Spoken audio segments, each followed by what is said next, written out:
Guys, it's Sarah, and today I'm going to do kind of a recommendations video. So I had a request to do a video like this, and it took me some time to come up with some books that were comparable, but I think I did an okay job.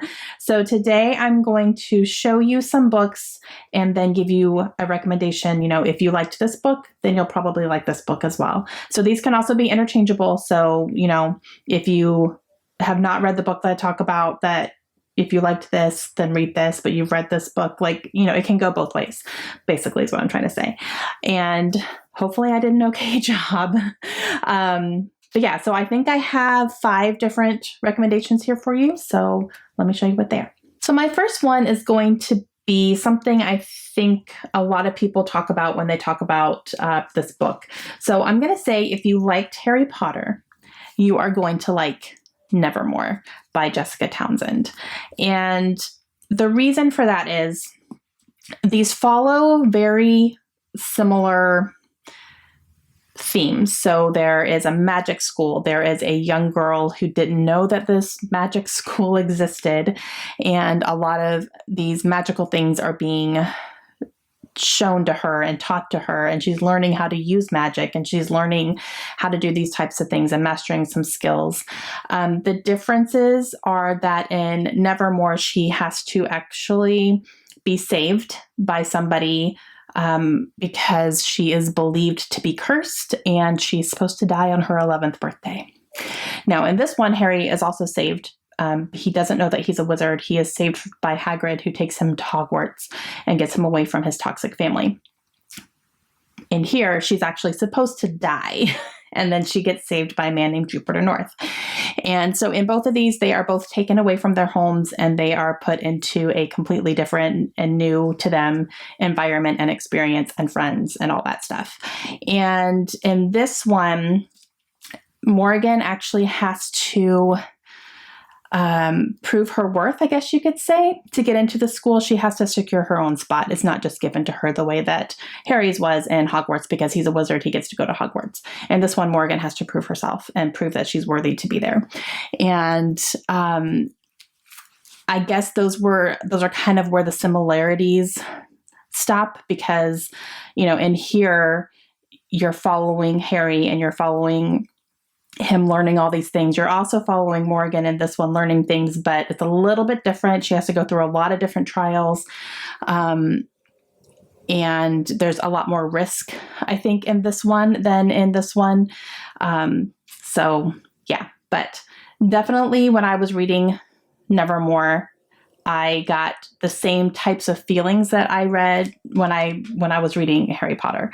So definitely the same types of feelings, very nostalgic for both of these, but they're different enough that this is not trying to be Harry Potter. This stands on its own as well. So these get compared a lot. I think the comparison is fair, but this is not, oh, a new Harry Potter. Like this is different enough from Harry Potter. So loved both. My next recommendation is, if you liked Renegades by Marissa Meyer, I think that you would also like Steelheart by Brandon Sanderson. These are both young adult science fiction books, and these both follow superheroes. In this one, there are the good guys, I'm using air quotes here, the good guys who are running the world, basically. They are in charge of everything. They're in charge of the government and the way that the city runs. And then we have our main character, who is part of a group that is trying to challenge that and trying to take them down because they have done awful things to her family. She believes that they are actually evil people. And yeah, so similar to this, where there are superheroes who have super abilities also in here, and they are in charge of the government of a near future Chicago. And our main character in here is also kind of part of a rebel group who is trying to take them down because they really are evil.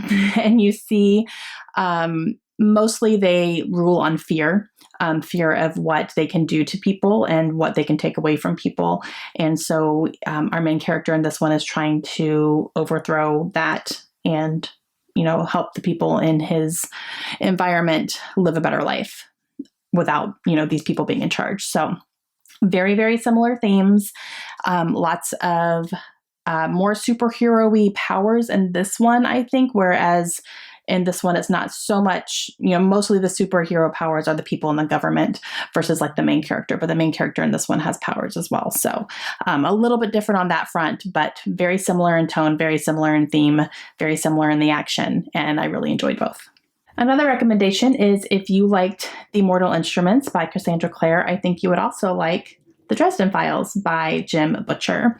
Now, the difference between these is that The Mortal Instruments is young adult and The Dresden Files are adult. So different age ranges, definitely. The Jim Butcher ones are a little bit more violent, have a little bit more graphic content in them than The Mortal Instruments does, but they are both urban fantasies. They both follow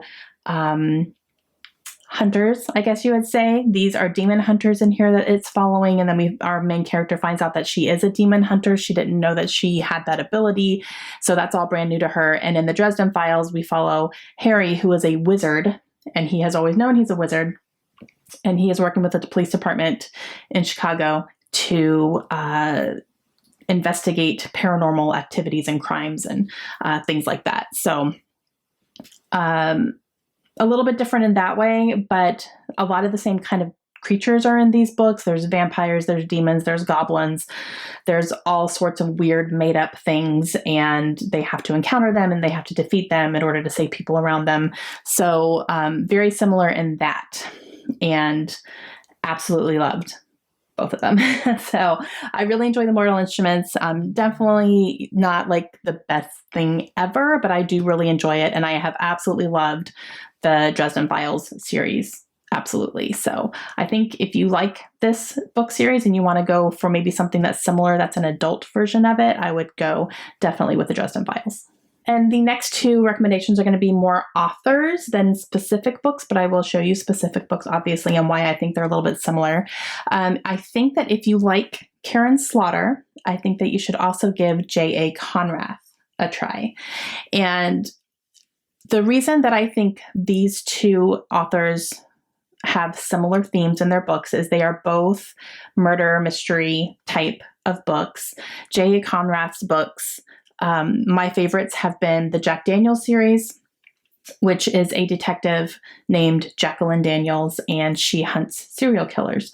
So you go through each one of her books where she's hunting a different person, and the similarities between these two authors are that they are both very gruesome. They write some gruesome things. They write some disturbing things. I have had to put both authors down at one point in some of the books just to kind of distance myself a little bit from what I just read, but then I'll pick it back up and fly through it.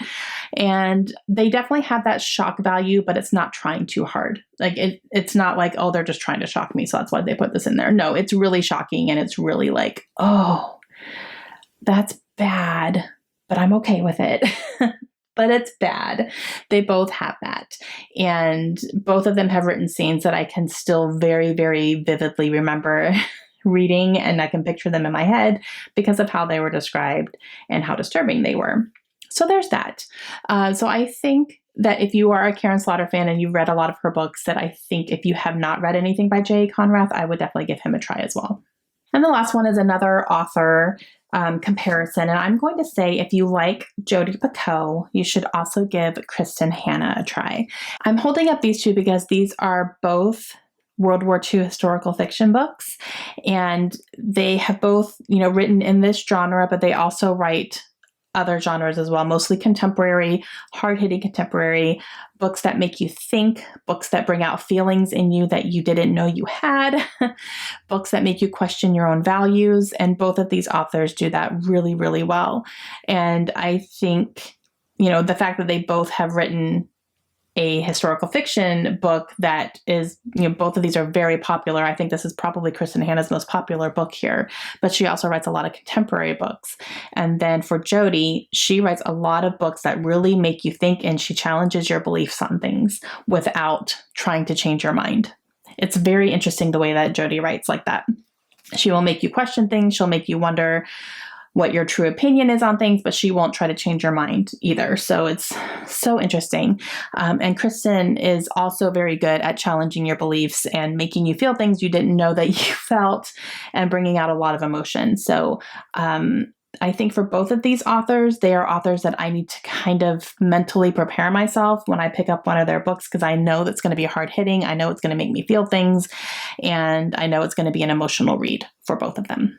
Okay, guys, so those are some, if you like this, I think you would like this. So I hope that I gave you guys some good suggestions. I hope that they make sense.